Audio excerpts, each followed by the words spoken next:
Jó 6. Capítulo 6.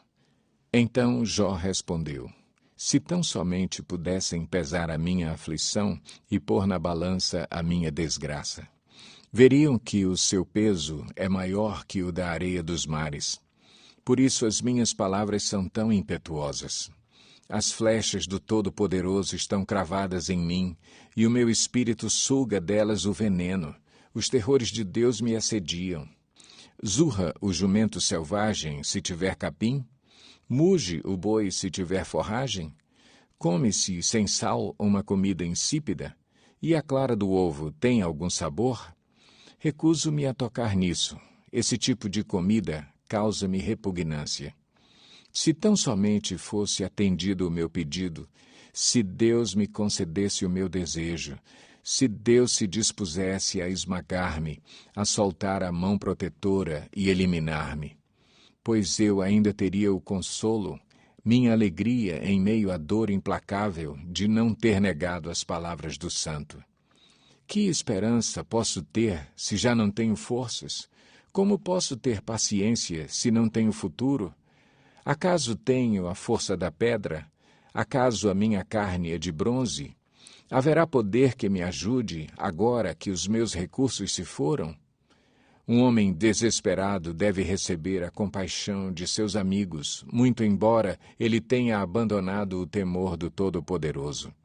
Mas os meus irmãos enganaram-me como riachos temporários, como os riachos que transbordam quando o degelo os torna turvos e a neve que se derrete os faz encher, mas que param de fluir no tempo da seca e no calor desaparecem dos seus leitos. As caravanas se desviam de suas rotas, sobem para lugares desertos e perecem. Procuram água as caravanas de Temar, olham esperançosos os mercadores de Sabá. Ficam tristes porque estavam confiantes, lá chegaram tão somente para sofrer decepção. Pois agora vocês de nada me valeram. Contemplam minha temível situação e se enchem de medo. Alguma vez lhes pedi que me dessem alguma coisa? Ou que da sua riqueza pagassem resgate por mim? Ou que me livrassem das mãos do inimigo? Ou que me libertassem das garras de quem me oprime? Ensinem-me e eu me calarei. Mostrem-me onde errei. Como doem as palavras verdadeiras. Mas o que provam os argumentos de vocês? Vocês pretendem corrigir o que digo e tratar como vento as palavras de um homem desesperado? Vocês seriam capazes de pôr em sorteio o órfão e de vender um amigo por uma bagatela. Mas agora tenham a bondade de olhar para mim. Será que eu mentiria na frente de vocês? Reconsiderem a questão, não sejam injustos, tornem a analisá-la, pois a minha integridade está em jogo. Há alguma iniquidade em meus lábios? Será que a minha boca não consegue discernir a maldade? Jó 7. Não é pesado o labor do homem na terra? Seus dias não são como os de um assalariado? Como o escravo que anseia pelas sombras do entardecer, ou como o assalariado que espera ansioso pelo pagamento, assim me deram meses de ilusão e noites de desgraça me foram destinadas. Quando me deito, fico pensando, quanto vai demorar para eu me levantar? A noite se arrasta e eu fico me virando na cama até o amanhecer. Meu corpo está coberto de vermes e cascas de ferida, minha pele está rachada e vertendo pus. Meus dias correm mais depressa que a lançadeira do tecelão, e chegam ao fim sem nenhuma esperança. Lembra-te, ó Deus, de que a minha vida não passa de um sopro, meus olhos jamais tornarão a ver a felicidade. Os que agora me veem nunca mais me verão, puseste o teu olhar em mim e já não existo. Assim como a nuvem se esvai e desaparece, assim quem desce à sepultura não volta. Nunca mais voltará ao seu lar. A sua habitação não mais o conhecerá. Por isso, não me calo. Na aflição do meu espírito desabafarei.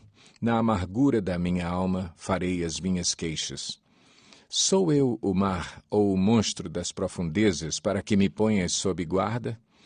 Quando penso que a minha cama me consolará e que o meu leito aliviará a minha queixa, mesmo aí me assustas com sonhos e me aterrorizas com visões. É melhor ser estrangulado e morrer do que sofrer assim. Sinto desprezo pela minha vida. Não vou viver para sempre. Deixa-me, pois os meus dias não têm sentido. Que é o homem para que lhe deis importância e atenção, para que o examines a cada manhã e o proves a cada instante? Nunca desviarás de mim o teu olhar? Nunca me deixarás a sós, nem por um instante? Se pequei, que mal te causei, ó tu que vigias os homens? Por que me tornaste teu alvo? Acaso tornei-me um fardo para ti? Por que não perdoas as minhas ofensas e não apagas os meus pecados? Pois logo me deitarei no pó. Tu me procurarás, mas eu já não existirei. Jó 8. Então Bildade, de Suá, respondeu: Até quando você vai falar desse modo? Suas palavras são um grande vendaval. Acaso Deus torce a justiça? Será que o Todo-Poderoso torce o que é direito? Quando os seus filhos pecaram contra ele, ele os castigou pelo mal que fizeram. Mas se você procurar a Deus e implorar junto ao Todo-Poderoso, se você for íntegro e puro, ele se levantará agora mesmo em seu favor e o restabelecerá no lugar que por justiça cabe a você. O seu começo parecerá modesto, mas o seu futuro será de grande prosperidade.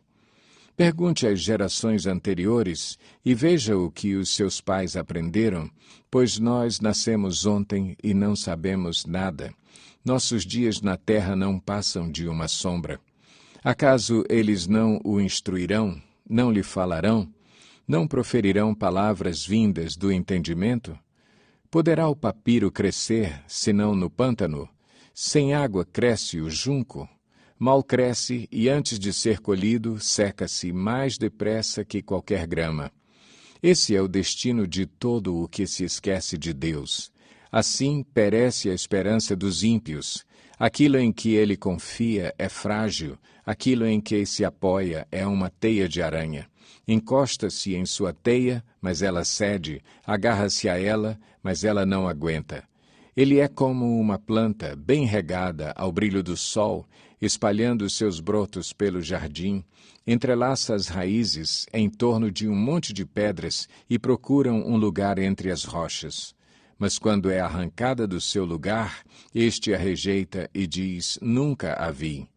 Esse é o fim da sua vida, e do solo brotam outras plantas. Pois o certo é que Deus não rejeita o íntegro, e não fortalece as mãos dos que fazem o mal. Mas, quanto a você, ele encherá de riso a sua boca e de brados de alegria os seus lábios. Seus inimigos se vestirão de vergonha, e as tendas dos ímpios não mais existirão. Jó 9. Então Jó respondeu: Bem sei que isso é verdade. Mas como pode o mortal ser justo diante de Deus? Ainda que quisesse discutir com ele, não conseguiria argumentar nenhuma vez em 1000. Sua sabedoria é profunda, seu poder é imenso. Quem tentou resistir-lhe e saiu ileso? Ele transporta montanhas sem que elas o saibam, e em sua ira as põe de cabeça para baixo. Sacode a terra e a tira do lugar, e faz suas colunas tremerem. Fala com o sol e ele não brilha. Ele veda e esconde a luz das estrelas. Só ele estende os céus e anda sobre as ondas do mar. Ele é o criador da Ursa e do Órion, das Pleiades e das constelações do sul. Realiza maravilhas que não se pode perscrutar, milagres incontáveis. Quando passa por mim, não posso vê-lo. Se passa junto de mim, não o percebo. Se ele apanha algo, quem pode pará-lo? Quem pode dizer-lhe o que fazes? Deus não refreia sua ira, até o séquito de Raabe encolheu-se diante dos seus pés. Como então poderei eu discutir com ele? Como achar palavras para com ele argumentar? Embora inocente, eu seria incapaz de responder-lhe. Poderia apenas implorar misericórdia ao meu juiz. Mesmo que eu o chamasse e ele me respondesse, não creio que me daria ouvidos. Ele me esmagaria com uma tempestade e sem motivo multiplicaria minhas feridas. Não me permitiria recuperar o fôlego, mas me engolfaria em agruras. Recorrer à força? Ele é mais poderoso. Ao tribunal? Quem o intimará? Mesmo sendo eu inocente, minha boca me condenaria. Se eu fosse íntegro, ela me declararia culpado. Conquanto eu seja íntegro, já não me importo comigo. Desprezo a minha própria vida. É tudo a mesma coisa. Por isso digo, ele destrói tanto o íntegro como o ímpio. Quando um flagelo causa morte repentina, ele zomba do desespero dos inocentes. Quando um país cai nas mãos dos ímpios, ele venda os olhos de seus juízes. Se não é ele, quem é, então? Meus dias correm mais velozes que um atleta. Eles voam, sem um vislumbre de alegria. Passam como barcos de papiro, como águias que mergulham sobre as presas. Se eu disser, vou esquecer a minha queixa, vou mudar o meu semblante e sorrir, ainda assim me apavoro com todos os meus sofrimentos, pois sei que não me considerarás inocente. Uma vez que já fui considerado culpado, por que deveria eu lutar em vão? Mesmo que eu me lavasse com sabão e limpasse as minhas mãos com soda de lavadeira, tu me atirarias num poço de lodo, para que até as minhas roupas me detestassem. Ele não é homem como eu, para que eu lhe responda e nos enfrentemos em juízo. Se tão somente houvesse alguém para servir de árbitro entre nós, para impor as mãos sobre nós dois, alguém que afastasse de mim a vara de Deus, para que o seu terror não mais me assustasse. Então eu falaria sem medo, mas não é esse o caso.